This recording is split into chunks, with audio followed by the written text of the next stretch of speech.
want some sauce? Scene 1, Apple, take 1. What's up, everybody? How's it going out there? So we're going to end up making some Korean food today. This right here is a daikon radish, and they have a Korean radish, but I wanted to get daikon for a few other reasons, and you can use a Korean radish, but daikon is fine too. The amount of radish and potato, I want it to be about the same, so I'm going to cut about right there, and that's to me about the same. I also have a Korean squash, okay? And we're going to be using the squash too. So the first thing we're going to do though is we're going to peel this, and we're going to end up peeling this. So the potato for the most part is peeled, and now we're going to end up getting our squash here. And of course we're going to end up washing the squash like I just did. Cut the top off, bottom off, and now these guys are ready to get cut up into cubes. Almost looks like an avocado after it's been cut up. So we have all those cut up. So I'm going to end up now cutting up an onion, and I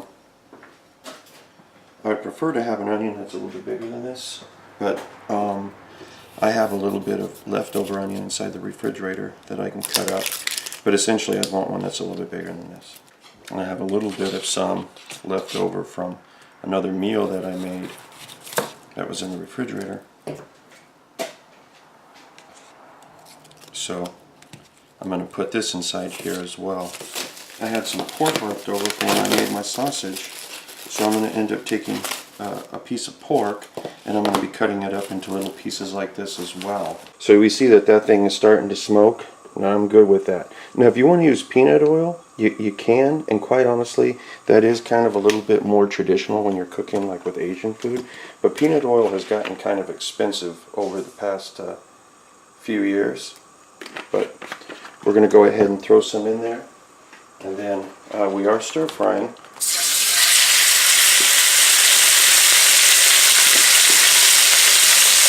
At this point, if you want to put just a little salt, you can. You want to put a little pepper, you can. I'm going to do something that ordinarily you wouldn't really see, but this is a little bit Korean, right? So putting a little bit of red pepper flake. Of course, Koreans, they do have a tendency to like their spice, like Cajuns. You know how a Cajun always wants to have it where it's got cayenne pepper and everything else? Yeah, well, some of the stuff that Koreans eat is just like eating lava. And also traditionally, after you would be done cooking the pork or beef or whatever you're going to be using inside here, because you don't have to use pork, typically you would drain the fat. There's not a whole lot in here, and I'm going to end up using that actually to end up stir frying the vegetables a little bit better. So that once again is a little untraditional, but there's by the time I'm done, there's ain't going to be nothing wrong with it. Okay, at this point I'm going to call that pork good, and I'm going to end up adding my onions. This is untraditional, but I'm going to do it anyway. I am going to add a little bit of garlic to this, but that is kind of untraditional. When you cook, I think you should make everything your own, you know. Following a recipe is good at first, you know, but you should always improve things like to your taste, you know, make it your way. And since this is kind of a, well, black bean sauce is actually really popular even in Japan and stuff like that. So I think if you asked 1,000 people, how do you make, you know, your black bean sauce and noodles, you're going to get 1,000 different recipes. Now we're going to end up throwing the potatoes and everything else in here too. Ordinarily, like when you're stir frying, you wouldn't put this much inside here because a lot of this stuff is going to release its juices, its water, and you'll start steaming everything instead of frying it. But like I said, we're going to end up adding a little bit of water to this anyway, a little bit down the line. And this smells really good right now. While that's cooking, let me talk a little bit about the noodles that I'm going to be using here. These are just some fresh noodles. You can pick these up at the Asian market. This is Korean market that I got this. And then these you just end up putting in some boiling water. They're going to foam up a little bit, and then after they end up foaming up, they're going to float to the top. Just like, you know, all fresh pasta, it ends up floating to the top, and that tells you that it's done. So I'm going to end up putting a pot of water on. This is actually almost done, and you're basically looking for the vegetables and the potatoes to be almost all the way cooked, like almost like semi-transparent, like after you've sauteed. I should say translucent, like after you've sauteed onions for a while, they start kind of becoming real clear. That's kind of like what you're looking for, and this is pretty close right now. This is pretty close. And once again, you get this at the Korean market. This is a black bean fermented paste. Basically looks like this. And then I'm going to be adding about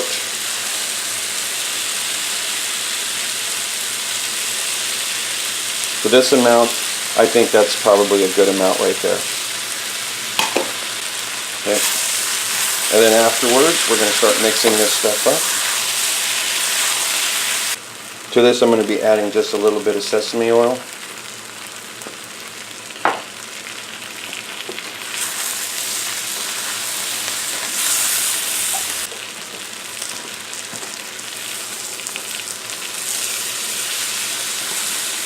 I think I need to put more bean paste.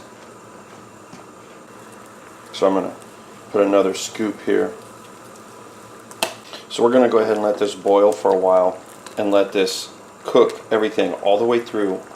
Allow all of those flavors to kind of get infused. So when it comes time to thicken this, all I've done is I put some cornstarch into some water. You can, like I said, you can use rice starch, you can use potato starch. Doesn't make a difference. Just make sure it's starch, and you mix it with cold water first, because if not, you're going to get lumps. Let's go ahead and thicken that up a little bit, because that's probably good. Probably wouldn't hurt to thin it out a little bit more, but let's just see if we can thicken that sauce up a little bit. That way it sticks to your ribs.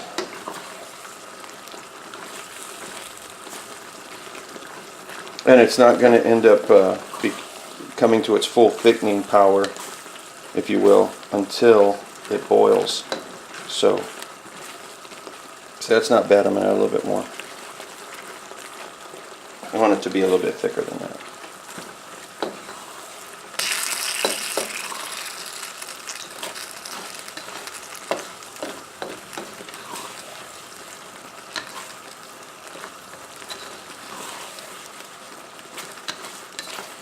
So we have our noodles there, and now we're going to put our black bean sauce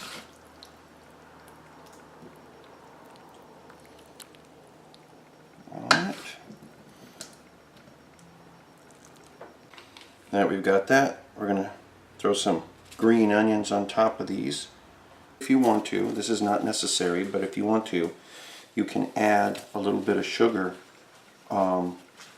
to this during the time that you're cooking it, if you want it to be a little sweeter. And this is something that isn't traditional, but I'm doing it. And that's sesame seeds. Anyway guys, that's that. And then coming soon, I'll probably be making like a Japanese ramen noodle, like a homemade one, and also some Korean fried chicken coming up soon. So anyway. Can't wait for the fried chicken. Yeah. Anyway, till next time. Talk to you later.